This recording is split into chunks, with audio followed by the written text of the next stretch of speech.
கிறிஸ்துவின் சபையார் வழங்கும் கிறிஸ்துவின் வசனம் நிகழ்ச்சியை கேட்க உங்கள் யாவரையும் அன்புடன் அழைக்கிறோம். கிறிஸ்துவின் வசனம் இது கிறிஸ்தவர் கீதம், பரிசுத்த வேதம் பறைசாற்றும் வசனம். கிறிஸ்துவின் வசனம் இது கிறிஸ்தவர் கீதம், கிறிஸ்துவின் சபையார் வாழ்த்தி வழங்கும் கிறிஸ்துவின் வசனம் இது கிறிஸ்தவர் கீதம். கிறிஸ்துவின் வசனம், கிறிஸ்துவின் வசனம், கிறிஸ்துவின் வசனம். வேதாகம செய்தி நேரத்திற்கு வரவேற்கிறோம். Welcome to the Bible message. தொலைக்காட்சியை பார்த்து கொண்டிருக்கும் அன்பு நேயரே, நம்முடைய ஆண்டவராய் இயேசு கிறிஸ்துவின் நாமத்தினாலே வாழ்த்துதலை கூறிக்கொள்ளுகிறோம். இன்றைய நாளிலே கர்த்தருடைய செய்தியை கொடுக்கும்படியாக அர்ஜுன ஐயா அவர்களை கேட்டுக்கொள்ளுகிறோம். தேவனுடைய செய்தியை கேட்டு ஆசீர்வாதத்தை பெற்றுக் கொள்ளுங்கள். அன்பானவர்களே, உங்கள் யாவரையும் நம்முடைய ஆண்டவராய் இயேசு கிறிஸ்துவின் பரிசுத்தமான நாமத்தில் வாழ்த்து வரவேற்பதிலே மிகுந்த மகிழ்ச்சி அடைகிறோம். இன்றைய நாள் கர்த்தருடைய செய்தி வேளையில் ஆத்துமாவை ரட்சிப்பது எது? What saves the soul? ஆத்துமா ரட்சிக்கப்பட வேண்டும். நம்முடைய ஆத்துமா விலையேற பெற்றது, தேவனோடு நித்தியமாக வாழக்கூடியது. அந்த ஆத்துமா ரட்சிக்கப்பட வேண்டும். அந்த ஆத்துமாவை ரட்சிப்பது எது? ஆத்துமாக்களின் மெய்ப்பர் இயேசு. அறிவீர்களா? 1 பேதுரு 2வது அதிகாரம் 25வது வசனம், சிதறுண்ட ஆடுகளைப் போல் இருந்தீர்கள், இப்பொழுதோ உங்கள் ஆத்துமாக்களுக்கு மெய்ப்பரும் கண்காணியமானவரிடத்தில் திருப்பப்பட்டிருக்கிறீர்கள். பேதுரு அருமையான ஒரு ஆலோசனையை நமக்கு வழங்கியிருக்கின்றார். நம்ம எல்லாரும் சிதறுண்ட ஆடுகளைப் போல இருந்தோம். நம் இஷ்டப்படியாக எங்கேயும் போய் வந்து கொண்டிருந்தோம். ஆனால் இப்பொழுதோ நம்முடைய ஆத்மாக்களுக்கு மெய்ப்பராக இருக்கக்கூடியவர், கண்காணியாக இருக்கக்கூடியவர், அவரிடத்திலே நாம் திருப்பப்பட்டவர்களாக இருக்கிறோம், அவருடைய ஆடுகளாக இருக்கிறோம். எனவே மெய்ப்பனின் சத்தம் கேட்கும் ஆடுகளாக நாம் மாற வேண்டும்.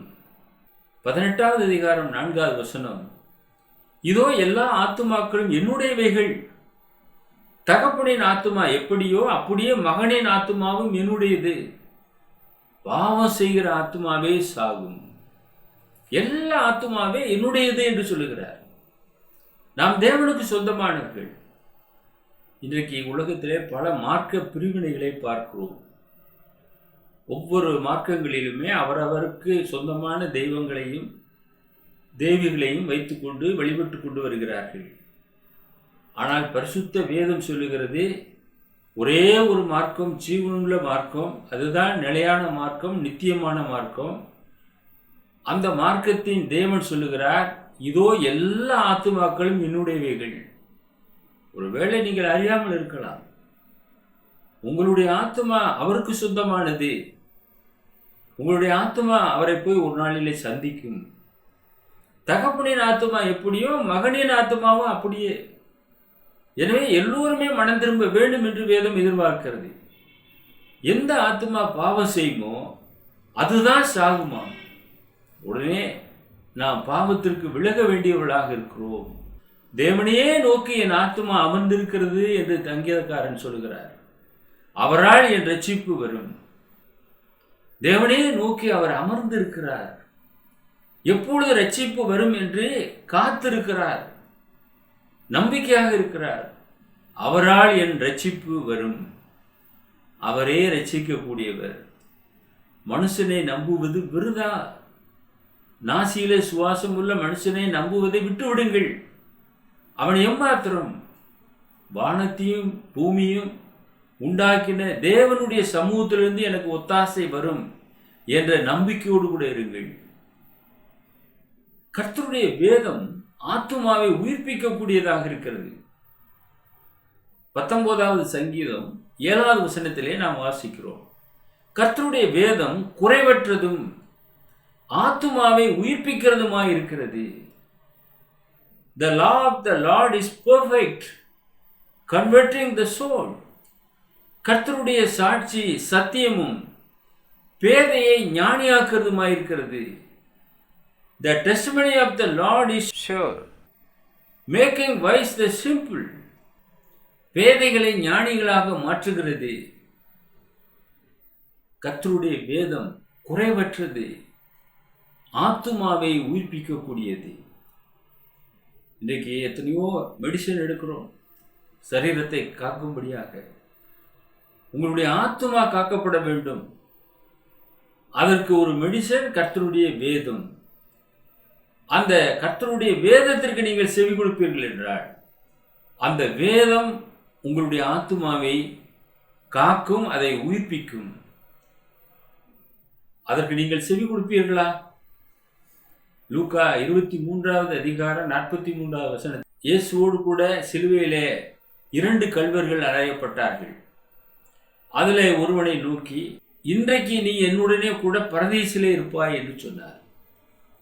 அன்பானவர்களே, அந்த 2 கள்வர்களையும் கால் எலும்புகளை முறித்தார்கள். ஆனால் இயேசுவினுடைய கால் எலும்பு முறிக்கப்படவில்லை. நீதிமான்களுடைய எலும்பு முறிக்கப்படுவதில்லை என்ற வசனத்தின்படியாக அவருடைய எலும்பு முறிக்கப்படவில்லை. ஏனென்றால் அவர் மரித்திருந்தார். ஆனால் சிலுவையிலே தொங்கிக் கொண்டிருந்த அந்த 2 கள்வருடைய கால் எலும்புகள் முறிக்கப்பட்டது. ஆனாலும் இயேசு அவனை பார்த்து சொன்ன வார்த்தையின்படியாக பரதீசுக்கு அவரோடு கூட அவன் எடுத்துக்கொள்ளப்பட்டான். அவனுடைய சரீரம் மண்ணுக்குரியது, மண்ணுக்கு போய்விட்டது. அவனுடைய ஆத்துமா தேவனை சந்திக்கும்படியாக இயேசு கிறிஸ்துவோடு கூட அந்த ஆத்துமாவும் எடுத்துக்கொள்ளப்பட்டது. அந்த ஆத்துமாவிலே பரதீசுக்கு இயேசுவோடு கூட கடந்து சென்றான். சரீரம் தேவையே இல்லை, சரீரம் பூமிக்குரியது. அவனுடைய கால் எலும்புகள் முறிக்கப்பட்ட போதிலும் கூட அவனுடைய ஆத்துமா இயேசுவோடு கூட பரதீசுக்கு கடந்து சென்றது என்று நாம் அறிந்து கொள்கிறோம். இரண்டாவதாக நாம் பார்க்கும்போது, ஒருவனும் தன் ஆத்துமா அழியாதபடி காக்கக்கூடாது என பரிசுத்த வேதம் சொல்லுகிறது. சங்கீதம் 22வது சங்கீதம் 29வது வசனம். பூமியின் செல்வவான்கள் யாவரும் புசித்து பணிந்து கொள்வார்கள், புலிகளில் இறங்குகிறவர்கள் யாவரும் அவருக்கு முன்பாக வணங்குவார்கள். ஒருவனும் தன் ஆத்துமா அழியாதபடி அதை காக்கக்கூடாதே. ஒருத்தருமே காக்க முடியாது. அவனுடைய ஆத்மாவை அவன் காக்க முடியாது. பூமியிலே செல்வவான்களை நாம் பார்க்கிறோம். யாவரும் புசித்து பணிந்து சந்தோஷமாக இருக்கிறார்கள். புழுதியில் இறங்குகிறவர்கள் யாவரும் அவருக்கு முன்பாக வணங்குவார்கள். தேவனுக்கு முன்னாடி வணங்கியாக வேண்டும். யாரும் வேற்றுமை கொள்ளவே முடியாது. ஆனால் ஒருவனும் தன் ஆத்துமா அறியாதபடி அதை காக்கக்கூடாது. இந்த உலகத்தில் செல்வவான்களா வாழலாம், எதை வேணாலும் வாங்கலாம், எதை வேணாலும் விற்கலாம். ஆனால் அவனுடைய ஆத்துமா அழியாதபடி அதை அவனால் காக்க முடியாது. அதைத்தான் திருமறை இங்கே நமக்கு போதிக்கிறது. None can keep alive his own soul. ஒருபோது அவன் அதை காக்க முடியாது. சங்கீதம் 49வது சங்கீதத்துக்கு திரும்புவோம். 6 முதல் 8 வசனங்கள். தங்கள் செல்வத்தை நம்பி தங்கள் திரளான ஐஸ்வர்யத்தினால் பெருமை பாராட்டுகிற ஒருவனாவது தன் சகோதரன் அழிவை காணாமல் இது என்றென்றைக்கும் உயிரோடு இருக்கும்படி எவ்விதத்தினாலாவது அவனை மீட்டுக் கொள்ளவும் அவன் நிமித்தம் மீட்கும் பொருளை தேவனுக்கு கொடுக்கவும் கூடாதே. அவர்கள் ஆத்துமா மீட்பு மிகவும் அருமையாயிருக்கிறது, அது ஒருபோதும் முடியாது. இன்றைக்கு பணத்தை கொடுத்து எதையும் வாங்கிவிடலாம் என்று நினைக்கிறார்கள். தேவனுக்கு பணம் கொடுக்க முடியுமா? ஆத்துமாவுக்காக என் ஆத்துமாவை காக்க வேண்டும் ஆண்டவரே என்று சொல்லி ஒருவன் பணத்தை போய் கொடுக்க முடியுமா? தங்கள் செல்வத்தை நம்பி தங்கள் திரளான ஐஸ்வர்யத்தினால் பெருமை பாராட்டுகிற ஒருவனாவது தன் சகோதரன் அழிவை காணாமல் இனி என்றைக்கும் உயிரோடு இருக்கும்படி எவ்விதத்தினாலாவது அவனை மீட்டுக் கொள்ளவும் அவன் நிமித்தம் மீட்கும் பொருளை தேவனுக்கு கொடுக்கவும் கூடாது. தேவனுக்கு கொடுக்க முடியுமா? காசை கொடுத்து சரி செய்ய முடியுமா? என் சகோதரனுடைய ஆத்துமா காக்கப்பட வேண்டும் அதற்காக நான் எத்தனை கோடி வேணுனாலும் கொடுக்கிறேன் என்று சொல்ல முடியுமா? அப்படி என்றால் இன்றைக்கு பெரிய பெரிய தேசாதிபதிகள் தங்களுடைய ஆத்துமாவை காப்பதற்கு தேவனுக்கு பணத்தை கொடுத்து மீட்டெடுத்திருப்பார்கள். இங்கே வசனம் சொல்லுகிறது, அவன் நிமித்தம் மீட்கும் பொருளை தேவனுக்கு கொடுக்கவும் கூடாதே. அவர்கள் ஆத்துமா மீட்பு மிகவும் அருமையா இருக்கிறது, அது ஒருபோதும் முடியாது. வசனம் தெளிவாக நமக்கு போதிக்கிறது. ஒரு ஐஸ்வர்யவான் இருந்தான். அவனை பற்றி நாம் பலமுறை செய்திகளை கேள்விப்பட்டிருக்கிறோம். லூக்கா 12வது அதிகாரம் 20-21 வசனம். தேவனோ அவனை நோக்கி, மதிகேடனே, உன் ஆத்மா உன்னிடத்திலிருந்து இந்த ராத்திரியில் எடுத்துக்கொள்ளப்படும், அப்பொழுது நீ சேகரித்தவைகள் யாருடையதாகும் என்றார். தேவனிடத்தில் ஐஸ்வர்யவானாய் இராமல் தனக்காகவே பொக்கிஷங்களை சேர்த்து வைக்கிறவன் இப்படியே இருக்கிறான் என்றார். களஞ்சியங்களை இடித்து பெரிதாக கட்டினான். ஆத்மாவே புசித்து சந்தோஷமாயிரு, உனக்காகவே இவையெல்லாம் சேர்க்கப்பட்டிருக்கிறது என்று சொல்லிக் கொண்டான். ஆத்மாவுக்கு தேவை இந்த உலக பொருட்கள் அல்ல. அவன் ஒரு மதிகேடனாக இருந்தான். ஆத்மாவுக்கு தேவை கர்த்தருடைய வசனம். அந்த வசனத்தை அவன் வாங்கியிருக்க வேண்டும். அவன் அதை தவிர எல்லாவற்றையும் சம்பாதித்தான். எனவே தேவன் அவனை நோக்கி, மதிகேடனே, உன் ஆத்மா இந்த ராவிலிருந்து எடுத்துக்கொள்ளப்பட போகிறது. நீ சேர்த்து வைத்திருக்கிய இவ்வளவு சொத்து பத்துக்கள் அவைகள் எல்லாம் யாருக்கு சொந்தமாகும் என்று கேட்டார். மதிகேடனாக இருக்கிறவன் இப்படியே சேர்த்து வைக்கிறான். அன்பானவர்களை நாம் சிந்திக்க வேண்டும்.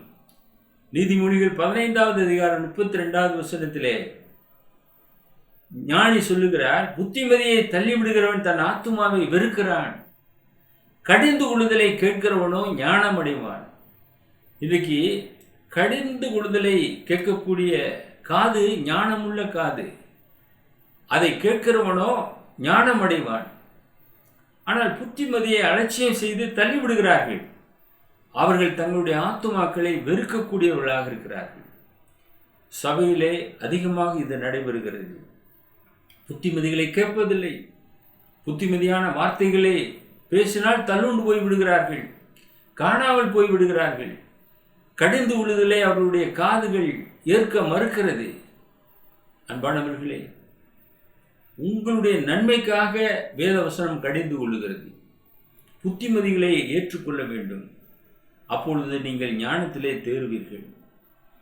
சங்கீதம் 49வது சங்கீதம் 11லிருந்து 14 வசனங்கள் படிக்கும்போது, தங்கள் வீடுகள் நித்திய காலமாகவும் தங்கள் வாசஸ்தலங்கள் தலைமுறை தலைமுறையாகவும் இருக்கும் என்பது அவர்கள் உள்ளத்தின் அபிப்பிராயம். அவர்கள் தங்கள் நாமங்களை தங்கள் நிலங்களுக்கு தரிக்கிறார்கள். ஆகிலும் கணம் பொருந்தியவனாய் இருக்கிற மனுஷன் நிலத்திருக்கிறதில்லை, அழிந்து போகும் மிருகங்களுக்கு ஒப்பாயிருக்கிறான். இதுதான் அவர்கள் வழி, இதுதான் அவர்கள் பைத்தியம். ஆகிலும் அவர்கள் சந்ததியார் அவர்கள் சொல்லை மெச்சிக் கொள்ளுகிறார்கள்.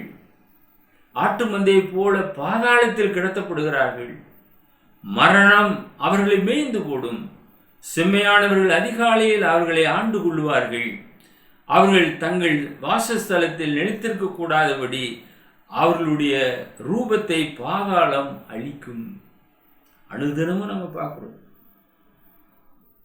நித்திய காலமாக நம்ம இங்க தான் இருக்க போகிறோம், தலைமுறை தலைமுறையாக நம்ம இருக்க போகிறோம் என்பது அவர்களுடைய உள்ளத்தின் அபிப்பிராயம். அவர்கள் தங்களுடைய நாமங்களை வீடுகளுக்கு நிலங்களுக்கு தரிக்கிறார்கள். ஆனால் எப்படிப்பட்ட கணம் புரிந்திய ஒரு மனுஷனாக இருந்தாலும் அவன் நிலைத்திருக்கிறதில்லை, அழிந்து போகும் மிருகங்களுக்கு ஒப்பாக இருக்கிறான், காணாமல் போய்விடுகிறான். இதுதான் அவருடைய பைத்தியம். ஆகிலும் அவர்கள் சந்ததியார் அவர்கள் சொல்லை மிச்சிக் கொள்ளுகிறார்கள். பரம்பரை பரம்பரையாக நாங்கள் வாழுகிறோம். எத்தனை ஜெனரேஷன் பார்த்துட்டோம். ஆட்டு மந்தையை போல பாதாளத்திலே கடத்தப்படுகிறார்கள். மரணம் அவர்களை மேய்ந்து போடும். ஆனால் செம்மையானவர்கள் அதிகாலையிலே அவர்களை ஆண்டு கொள்வார்கள். அவர்கள் தங்கள் வாசஸ்தலத்திலே நிலைத்திருக்க கூடாதபடிக்கு அவர்களுடைய ரூபத்தை பாதாளம் தின்று விடுகிறது, அழித்து விடுகிறது. அன்பானவர்களே, இந்த பாதாளத்திற்கு நீங்கள் தப்புவிக்கப்பட வேண்டும் என்றால் உங்கள் ஆத்துமாக்களை ரட்சிக்க வல்லமை உள்ள ஆண்டவருக்கு செவி கொடுங்கள். மூன்றாவது, இந்த ஆத்மாவின் பாவத்தை போக்க நான் என்ன செய்ய வேண்டும் என்று உங்களுக்குள்ளாக ஒரு கேள்வி உண்டாகும். மீகா தீர்க்கன் சொல்லுகிறான், 6வது அதிகாரம் 6-8 வசனங்கள், எண்ணத்தை கொண்டு நான் கர்த்தருடைய சந்நிதியில் வந்து உன்னதமான தேவனுக்கு முன்பாக பணிந்து கொள்வேன். தகன பலிகளை கொண்டும் 1 வயது கன்றுக்குட்டியை கொண்டும் அவர் சந்நிதியில் வர வேண்டுமோ? ஆயிரங்களான ஆட்டுக்கடாக்களின் பேரிலும் எண்ணெயாய் ஓடுகிற 10,000 ஆறுகளின் பேரிலும் கர்த்தர் பிரியமாயிருப்பாரோ? என் அக்கிரமத்தை போக்க என் முதற் பேரானவனையும் என் ஆத்மாவின் பாவத்தை போக்க என் கற்ப கனியையும் கொடுக்க வேண்டுமோ? மனுஷனே, நன்மை இன்னதென்று அவர் உனக்கு அறிவித்திருக்கிறார். நியாயம் செய்து இரக்கத்தை சிநேகித்து உன் தேவனுக்கு முன்பாக மனத்தாழ்மையாய் நடப்பதை அல்லாமல் வேற எண்ணத்தை கர்த்தர் உன்னிடத்திலே கேட்கிறார். மிக சிறப்பான ஒரு ஆலோசனை மீகா சொல்லியிருக்கிறார். இந்த 3 விட்டுருவாங்க, மற்ற எல்லாம் செய்வாங்க. தகன பலி செலுத்தணுமா? ஆயிரக்கணக்கான ஆடுகளை கொண்டு வர வேண்டுமா? கொண்டு வர்றோம். நான் வேற என்னெல்லாம் நான் செய்யணும், என்ன இணைந்து கொள்ள வேண்டும் சொல்லுங்க, அதை நான் செய்கிறேன். ஆனால் வேதம் சொல்லுகிறது, ஆயிரங்களான ஆட்டுக்கடாக்களின் பேரில் அவர் பிரியமாய் இருக்க மாட்டார்.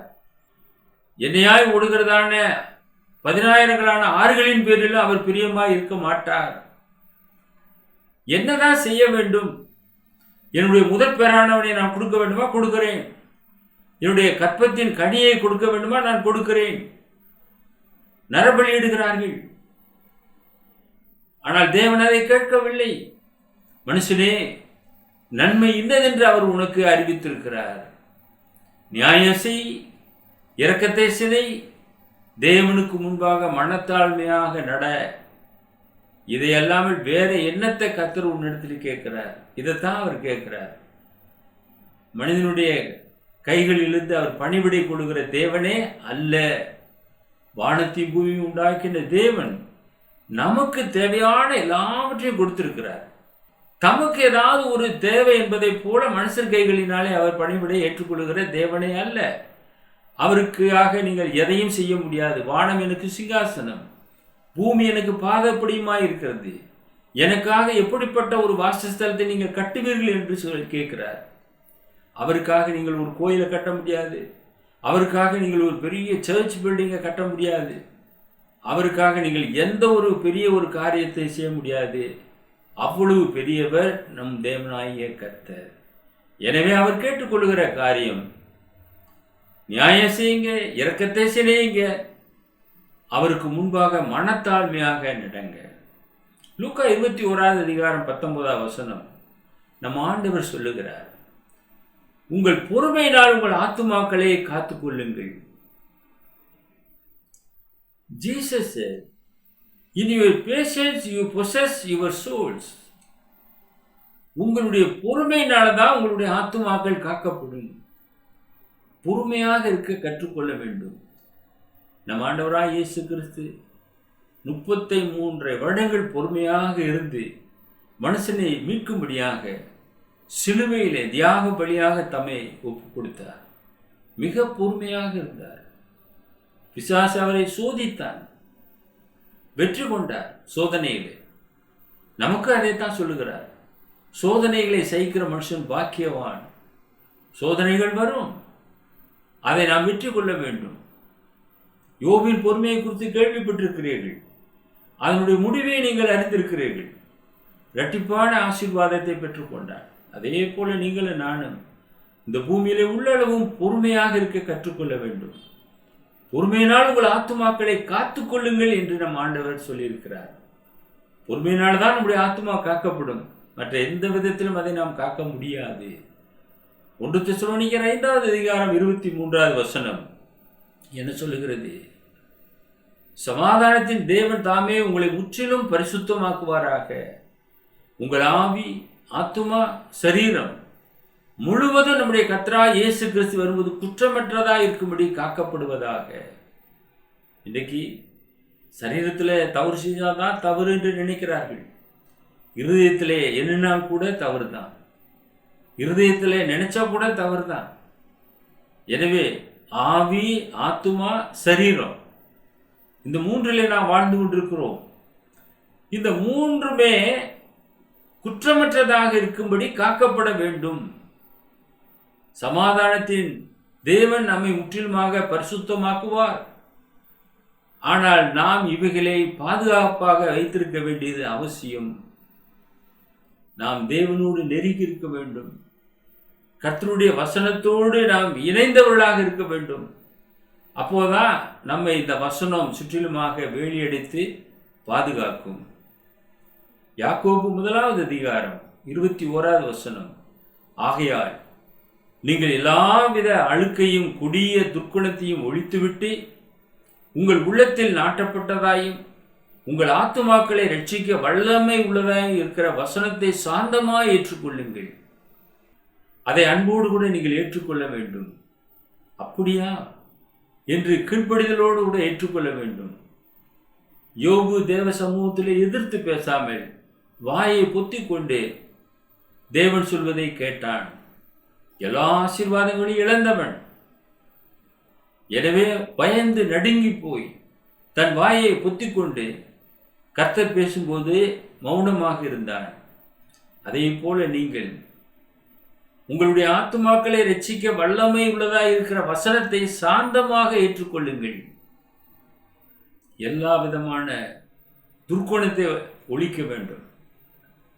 அழுக்கு, கொடிய துர்க்குணம் இதெல்லாம் ஒழித்துவிட்டு நம்முடைய உள்ளத்திலே நாட்டப்பட்டதாக இருக்கிறதான வல்லமையுள்ள வசனம், உங்கள் ஆத்துமாக்களை ரட்சிக்க வல்லமையுள்ள வசனம், அதை சாந்தமாக ஏற்றுக்கொள்ளுங்கள் என்று யாக்கோபு நமக்கு ஆலோசனை சொல்லியிருக்கிறார்.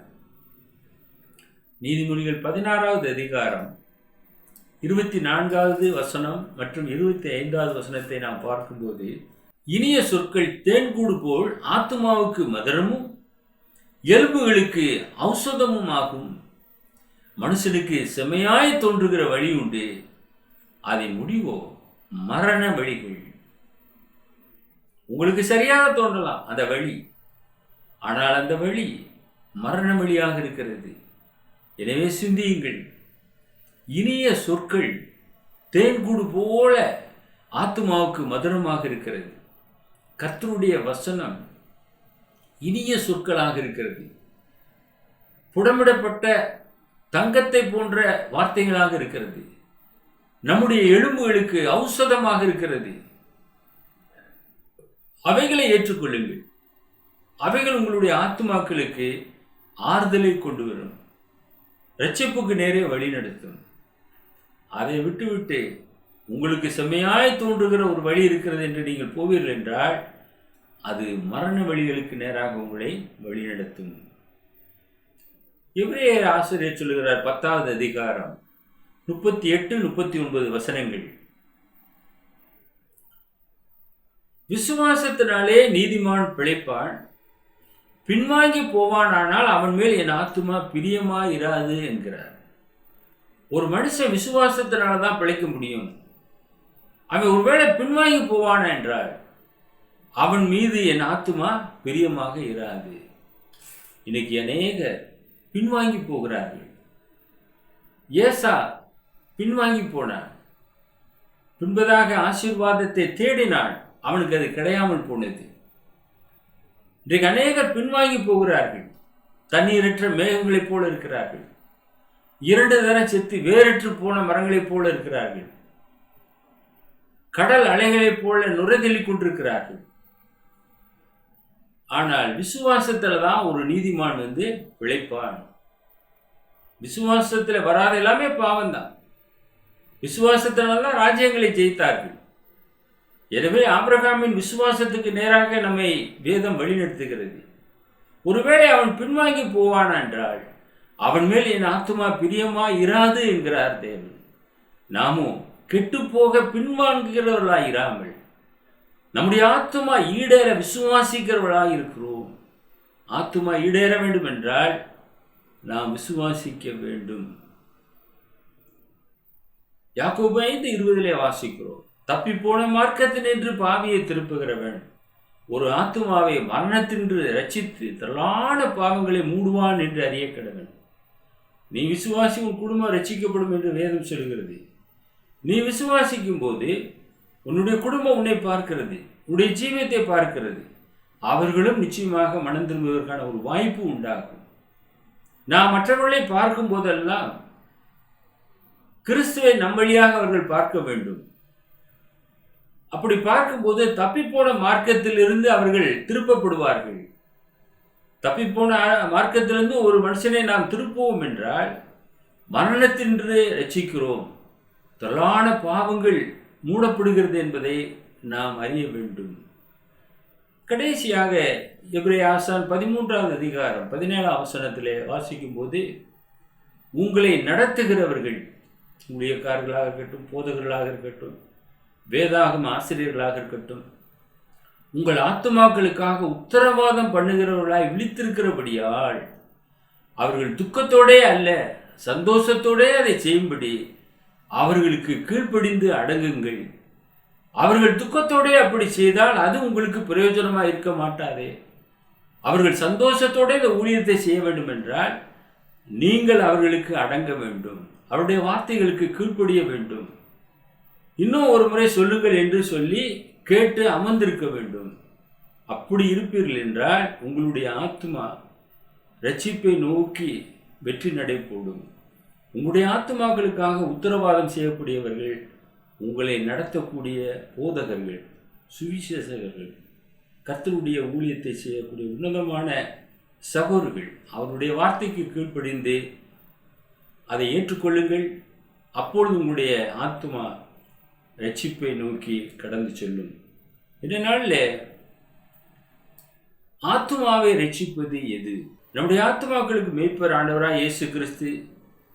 நம்முடைய ஆத்மா அழியாதபடி காக்கப்பட வேண்டும் என்றால் மேய்ப்பனின் சத்தம் கேட்கும் ஆடுகளாக நாம் மாற வேண்டும். இந்த ஆத்மாவினுடைய பாவத்தை போக்க நான் என்ன செய்ய வேண்டும்? இரக்கத்தை சிநேகிக்க வேண்டும், மனத்தாழ்மையாய் நடக்க வேண்டும், நியாயம் செய்ய வேண்டும். உங்களுடைய பொறுமையினாலே உங்களுடைய ஆத்துமாக்களை பாதுகாத்துக் கொள்ளுங்கள் என்று நம் ஆண்டவர் இயேசு நமக்கு சொல்லியிருக்கிறார். எனவே உங்களுடைய ஆத்துமாக்களை ரட்சிக்க வல்லமையுள்ள வசனத்தை சாந்தமாக ஏற்றுக்கொள்ளுங்கள். ஆத்துமா ரட்சிப்பு மிக அருமையானது. உங்களுடைய ஆத்துமா ரட்சிக்கப்படத்தக்கதாக உங்களுக்காக, உங்களுடைய குடும்பத்திற்காக நாங்கள் பாரத்தோடு ஜெபம் செய்கிறோம். ஜெபிப்போம். எங்களை நேசித்து வழிநடத்துகிற பரலோகத்தின் பிதாவே, எங்களுடைய ஆத்துமாக்களை ரட்சிக்கக்கூடிய வல்லமையுள்ள வசனத்திற்கு நாங்கள் செவி கொடுத்து இரட்சகராக இயேசு கிறிஸ்துவின் ஆடுகளாக இருந்து அவருடைய அடிச்சுவடுகளை பின்பற்றி நித்தியத்தை வந்து சேரக்கூடிய பாக்கியத்தை எங்களுக்கு தந்தல்ல வேண்டுமாய் இரட்சகர் இயேசுவின் பரிசுத்தமான நாமத்தில் இந்த ஜெபத்தை தாழ்மையோடு ஏறெடுக்கிறோம் எங்கள் பரலோகத்தின் பிதாவே, ஆமென். தேவன் அருளிய சொல்லி முடியாத ஈவுக்காக அவருக்கு ஸ்தோத்திரம். Thanks be unto God for his unspeakable gift. Amen. सर्व सृष्टि को मेजमान नीरे, सर्व सृष्टि का पवर नीरे, எங்கள் இதயத்தில் உம்மை போற்றுகிறோம், என்றென்றும் போற்றி தொழுவோம்.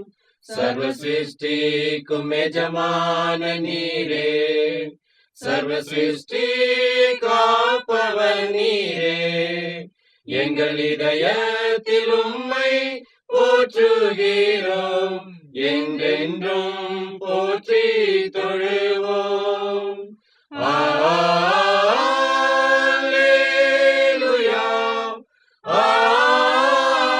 எங்கள் முகவரி the word of Christ, post office box number 5, Batlagundu 624202, south India. அவர் மொபைல் நம்பர் 9443558041.